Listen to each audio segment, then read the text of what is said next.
النهارده عيد ميلاد جوزي، حبيت ان انا اعمل له تورتايه بسيطه كده بايديا من غير ادوات كتير، علشان لو اي بنت نفسها تعمل تورته لجوزها ولسه مبتدئه وما عندهاش ادوات كتير في المطبخ تتفرج على الفيديو ده وتعمل له تورته بمنتهى السهوله. بس قبل ما نبدا الفيديو ما تنسوش تدعموني بلايك وكومنت حلو. يلا بينا نصلي على الرسول ونبدا مع بعض الفيديو.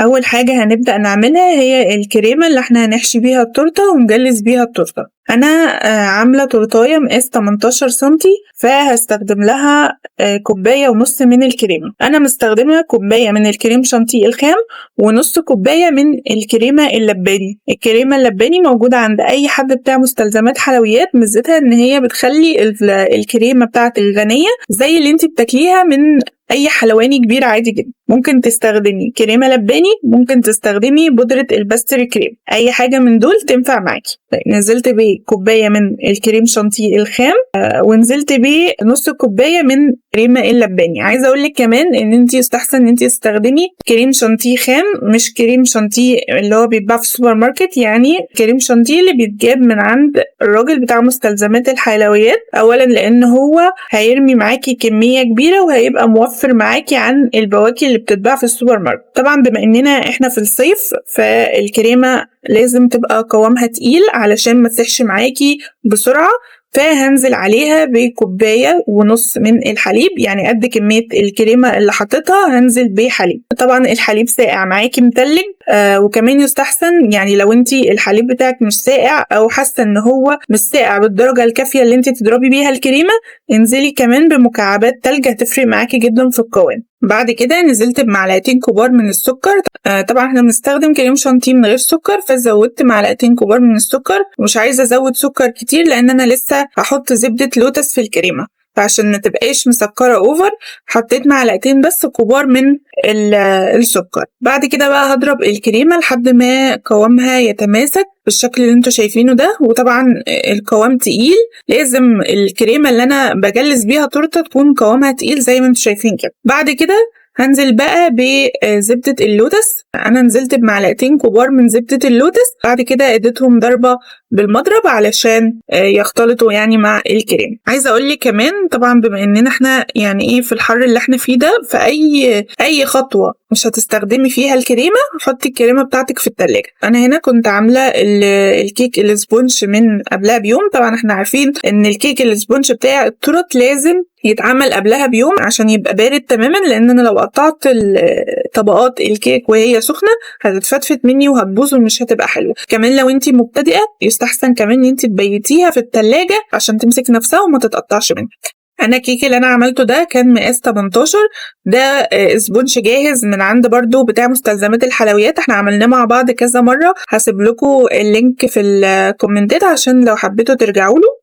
وبدات ان انا اقطع الكيك بتاعي، قطعته ل3 طبقات. طبعا انا قطعته بمنشار الكيك. منشار الكيك ده برضو ممكن تجيبيه، هو مش غالي يعني، لو انتي لسه مبتدئه هيساعدك جدا وانتي بتقطعي كيك. طبعا ممكن تقطعيها باي سكينه مشرشره عندك، بس مش هتبقي متحكمه قوي في الطبقه، ممكن يعني ما تبقاش طالعه منك متساويه. فانتي لو لسه مبتدئه يستحسن تستخدمي المنشار بتاع الكيك ده، ممكن تشتريه وتخليه عندك هينفعك جدا. جبت بقى القاعده الدواره بتاعه التورته، لو هي مش عندك ممكن ان انتي تستغني عنها، مفيش مشكله، بس هي هتساعدك شويه يعني. جبت بقى القاعده الكرتون بتاعه التورته وحطيتها على القاعده الدواره. المفروض احنا بنجيب قاعده كرتون على قد التورته، بس انا ما كانش عندي فاستخدمت واحده اكبر شويه. حطيت بقى حته من الكريمه في قاعده التورته وحطيت عليها اول طبقه احنا قطعناه. طبعا الخطوه دي مهمه علشان التورته تلزق معاكي كويس في القاعده الكرتون دي. هحط بقى اول طبقه وبعد كده هاخد الكريمه وهبدا ان انا اخد كده حته وبالسباتيولا هبدا ان انا اوزعها. عايزاكي قبل ما تستخدمي الكريمه، يعني لو سبتيها فتره ورجعتي تستخدميها تاني، اديها ضربه كده بالسباتيولا عشان تخرجي الهواء اللي فيها وتبقى ناعمه معاكي. بعد كده حطيت شويه من زبده اللوتس السايحه، بس اهم حاجه ان انتي ما تحطيش اللوتس وهي سخنه على الكريمه عشان الكريمه ما تخرست معاكي. كل طبقه كيك انا بحطها بسقيها بخليط التسقيه اللي هو نص كوبايه من الميه متدوب فيها معلقه كبيره من السكر. ببدا ان انا اسقيها كده كويس علشان تبقى طريه معايا، وبعد كده احط طبقه تانية من الكريمه وهبدا اوزعها بالشكل ده، وبعد كده هحط طبقه تانية من زبده اللوتس. طبعا حابه تزودي مكسرات جوه الحشوه، تزودي مثلا بسكوت اللي انت عايزاه او متوفر عندك حطيه. عايزه كمان اقول لك يا ريت تستخدمي بديل لوتس يكون طعمه حلو، لانه هيفرق معاكي جدا في طعم التورته، لان مش كل البدايل بتاعه اللوتس اللي في السوق طعمها حلو. بدات برضو ان انا احط قطعه كريمه كده، وبدات احط بقى اخر طبقه زي ما انتم شايفين، وبعد كده نسقيها بخليط التسقيه. وعايزه اقول لك لو حسيتي ان الكريمه بتاعتك ساحت حطيها في التلاجة شويه وبعد كده كملي، لان طبعا احنا في الصيف فممكن تلاقي الكريمه بتاعتك ساحت، خصوصا لو المطبخ عندك حر قوي يعني. المهم هنيجي بقى لتجليس. انا بحط طبقه كبيره كده على وش التورته، وابدا ان انا اخد بالسباتولا كده وانزل على الجوانب. طبعا احتجت تاني هحط تاني، اخد كده بالسباتولا وبالجوانب كده ابدا ان انا الف التورته لحد ما اعمل طبقه من الكريم. دي اول طبقه اللي هي بتبقى لما الفتافيت بتاعه الكيك. هبدا ان انا احطها في التلاجة مثلا ساعه ولا حاجه، وبعد كده هنبدا نعمل الطبقه التانية اللي احنا بقى اللي هي الفينش الاخير اللي هنجلس بيه. سبت بقى التورته بتاعتي في التلاجة، وطبعا معانا الكريمه اللي هي لسه في البوله بتاعه المضرب هنحطها برضو في التلاجة. مهم جدا اوعي تسيبيها بره علشان ما تسحش منك. رجعت بقى بعد ساعة وبدأت ان انا اعمل الطبقة التانية بتاعة الفينش. نزلت برضو بكمية كبيرة كده على سطح التورتة او على وش التورته يعني، وبدات ان انا بقى ايه اخد من اللي فوق انزل بقى كده الجوانب وابدا الف لحد ما الاقي التورته معايا كلها اتجلست بالكريمه. طبعا وانا ماشيه كده لقيت فراغات، لقيت حته ما اتحطش فيها كريمه، بالسباتيولا كده هاخد حته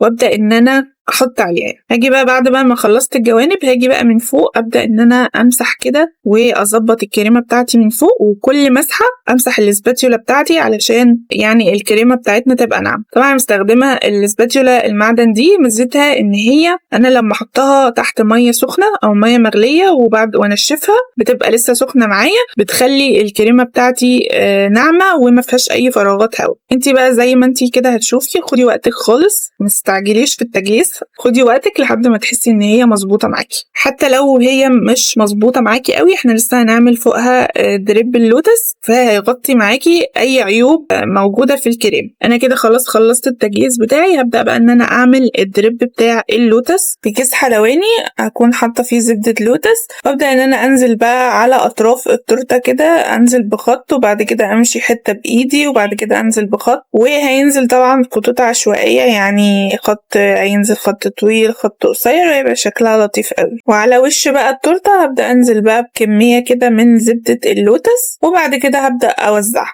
وباقي بقى الكريمة اللي فايضة معايا حطيتها في كيس حلواني واي قمع متوفر عندك، ونزلت بيه روزتات كده على شكل عشوائي، شكل وردة شكل قلب اللي انت حباه. وبعد كده بقى بدأت ان انا ارص بسكوت كده من اللوتس على وش التورتة يديها شكل حلو، وطحنت شوية وبدأت ان انا احطهم تحت كده في التورتة بالشكل اللي انت شايفينه ده. طبعا ما تنسيش بعد ما تخلصي تزويق التورتة ان انت تمسحي قاعدة الكرتون بمنديل كده علشان تبقى نضيفة معاكي. وحطيت كمان شوية كده شوية بسكوت كده مطحون على الوش علشان برضو يدي شكل حلو. طبعا ده تزيين بسيط كده وسهل جدا ان انت تعمليه. وبس كده، اتمنى ان انا اكون قلت كل التفاصيل، ولو نسيت اي حاجة ياريت تكتبولي في الكومنتات هرد عليكم. واتمنى يكون الفيديو عجبكم، ما كنش طولت عليكم واكون خفيفة على قلبكم. متنسونيش بقى في اللايك والشير. كان معاكم إسراء، سلام.